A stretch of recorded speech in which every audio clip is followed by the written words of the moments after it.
ชีวิตเฮามันสั้นแต่เรื่องให้เครียดมันหลายคักเรื่องคนเรื่องงานเรื่องขี้ปากไผ่กระโบหูมื้อนี้ผมมีคำเดียวสิครับคำว่าสร้างมัน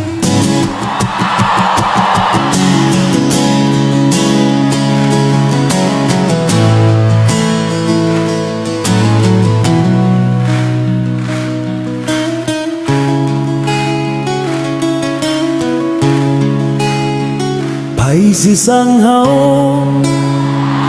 ก็สร้างเขาไผสินินทาก็สร้างปากเขาเฮาห้ามบ่ได้